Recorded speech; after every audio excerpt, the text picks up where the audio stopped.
సంక్షేమ అభివృద్ధి మున్సిపల్ ఎన్నికల్లో కాంగ్రెస్ ను గెలిపిస్తాయన్నారు కాంగ్రెస్ నేతలు. ఈసారి కూడా బీఆర్ఎస్ బీజేపీ మధ్యలో లోపాయకారి ఒప్పందం కుదురుతుందని చెప్పారు. ఆ రెండు పార్టీలు ఎన్ని చేసినా కాంగ్రెస్ ను ఓడించలేరన్నారు. బీఆర్ఎస్ కు మున్సిపల్ ఎన్నికల్లోనూ పరాభవం తప్పదన్నారు. ఇక నామినేషన్ల ఉపసంహరణ ముగియడంతో ప్రచారంపై కంప్లీట్ ఫోకస్ చేశారు నేతలు. మెజారిటీ మున్సిపాలిటీలు కైవసం చేసుకునేలా ప్రణాళికలు చేస్తున్నారు.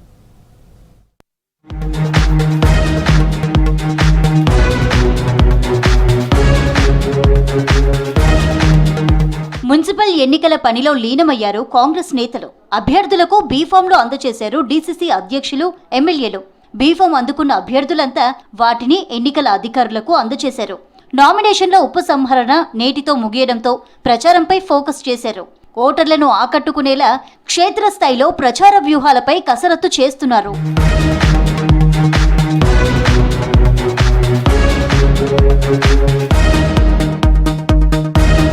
జగిత్యాలలో నిజమైన కాంగ్రెస్ కార్యకర్తలకు అన్యాయం జరిగితే సహించేది లేదన్నారు మాజీ మంత్రి జీవన్ రెడ్డి. పార్టీ కోసం పనిచేసిన వాళ్లు కౌన్సిలర్గా పోటీ చేయాలనుకోవడం తప్ప అని ప్రశ్నించారు. అసలు కాంగ్రెస్ లో ఏం జరుగుతుందో తెలియడం లేదన్నారు. జగిత్యాల మున్సిపల్ టికెట్లలో అన్యాయంపై మీడియాతో మాట్లాడారు జీవన్ రెడ్డి. గాంధీ భవన్ కు బీఆర్ఎస్ ఎమ్మెల్యే ఎందుకు వచ్చాడని ప్రశ్నించడం తప్ప అని నిలదీశారు. అదే లోకల్ ఇన్ఛార్జ్, లోకల్ మినిస్టర్, మీరు ఇక్కడ కాంగ్రెస్ కార్యకర్తల సమావేశం ఏర్పాటు చేసుకొని కాంగ్రెస్ కార్యకర్తల ఆలోచన మేరకు ఇద్దరు నిర్ణయం మార్పులు చేర్పులు చేయాలి.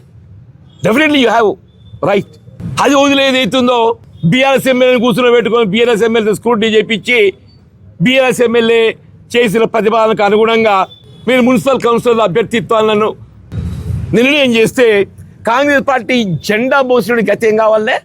కేసీఆర్ సిట్ విచారణపై సెంటిమెంట్ ను రెచ్చగొట్టి మున్సిపల్ ఎన్నికల్లో లబ్ధి పొందే ప్రయత్నం చేస్తున్నారన్నారు ఎంపీ చామల కిరణ్. సీఎం రేవంత్ పై హరీష్ రావుకు నిరంతరం కడుపు మంట అని, అందుకే ట్వీట్లు, ప్రెస్ మీట్లు పెట్టి ఆరోపణలు చేస్తున్నారన్నారు. రాజకీయాల్లో లక్కీ స్టార్ అంటే హరీష్ రావేనని చెప్పారు. హరీష్ గుంటనక్క అని, కేసీఆర్ నుంచి పార్టీని చేజిక్కించుకోవాలని చూస్తున్నారని కవితనే చెప్పిందన్నారు చామల.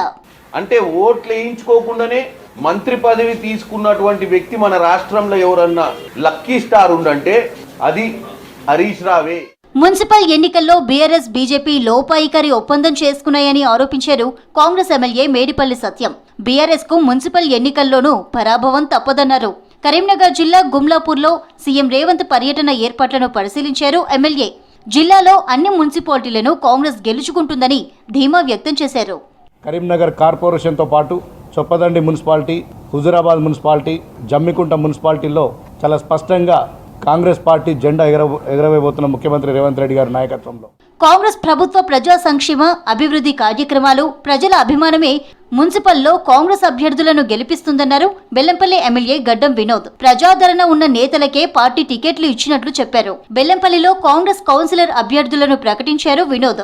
ఎన్నికల్లో గెలిపిస్తే సీఎం రేవంత్ తో చర్చించి పట్టణాన్ని అన్ని విధాలా అభివృద్ధి చేస్తామని చెప్పారు. ప్రజల ఆశీర్వాదంతో 1,73,000 మంది మాకిచ్చిన ఈ ఆశీర్వాదాన్ని కాపాడుకుంటూ, మాకిచ్చిన జిమ్మెదారిని బలోపేతం చేసుకుంటూ, ప్రజలకు సేవ చేసే కార్యక్రమం కింద నాకు 2 ఏళ్ల సంది ఇచ్చిన అవకాశాన్ని ప్రజలకు ఎల్లప్పుడూ సేవ చేయాలని, వాళ్ళ సుఖ సంతోషాలు కావాలని ప్రత్యేకంగా బెల్లంపల్లిని అభివృద్ధి చేసి దాన్ని ముంగట తీసుకుపోయే పెద్దలు సీఎం ముఖ్యమంత్రి రేవంత్ రెడ్డి గారికి, మా సోనియమ్మ తల్లికి, ఖర్గే అంకల్కి, రాహుల్ గాంధీ గారికి, ప్రియాంక గాంధీ గారికి, వీళ్ళందరికీ ధన్యవాదాలు చెప్తూ, మున్సిపల్ ఎన్నికల టికెట్ దక్కకపోవడంతో తీవ్ర ఆవేదన చెందుతున్నారు ఆశావాహులు. వారితో మాట్లాడి సర్ది చెప్తున్నారు నేతలు. కష్టపడే వారిని పార్టీ ఎప్పటికైనా గుర్తిస్తుందని, ఎన్నికల్లో పార్టీ గెలుపు కోసం సహకరించాలని సూచిస్తున్నారు.